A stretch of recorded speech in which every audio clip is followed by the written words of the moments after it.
درێژایی مێژووی مرۆڤایەتی جەنگی میکرۆبی و بایۆلۆژی وەکو چەکێکی کوشندا بەکارهێنراوە.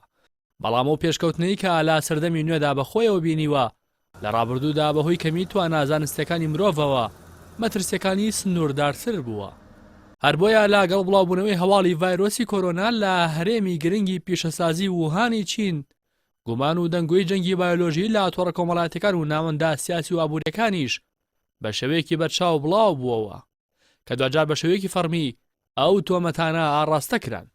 وتەبێژی وەزارەتی دەرەوەی چین چاولی جیان لە پێگەی خۆی لە تۆڕی کۆمەڵایەتی تویتەر سوپای ئەمریکای با بڵاوکردنەوەی ڤایرۆسی کۆرۆنا لە شاری ووهان تۆمەتبار کرد کە گەورەترین زیانی لێکەوتووە.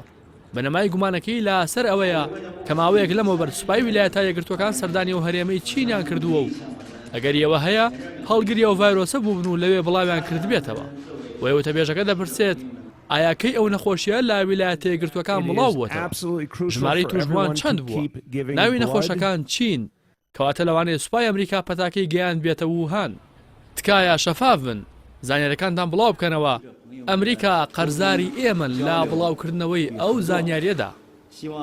هەر لەوبارەوە ئایەتوڵڵا عەلی خامنەیی ڕێبەری باڵای کۆماری ئیسلامی ئێران ڕایگەیاند بەڵگە هەیە لە سەرگریمانەی هێرشی بایۆلۆژی لە ڕێگەی ڤایرۆسی کۆرۆناوە. ئاژانسی فارسی ئێرانی ئاماژەی بۆ داوە کە خامنەیی فەرمانی با هێزە شەکدارەکان داوە کە پلەی ئامادەییان بەرز بکەنەوە بۆ ئەوەی کە ناوبراوە بە هێرشی بایۆلۆژی ناوبرد.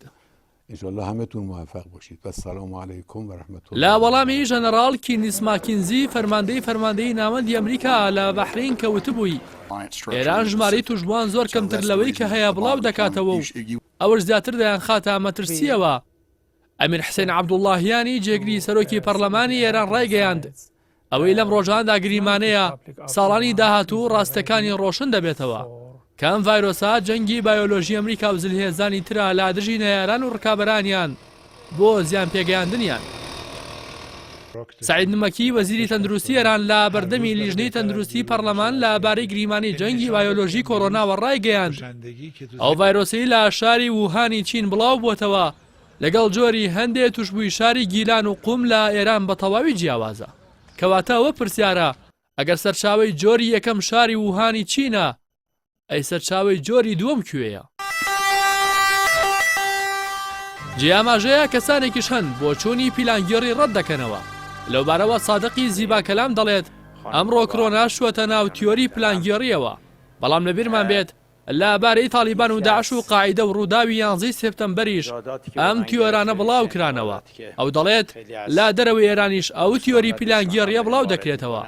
بەڵام هەندێکیش دەڵێن چینیەکان خۆیان ئەوەیان کردووە بۆ ئەوەی پشکی وەبەرهێنانی کۆمپانیا ئەمریکی و ئەوروپیەکان بە هەرزان بکڕنەوە. بەوەش دەیان ملیار دۆلاریان قازانج کردووە.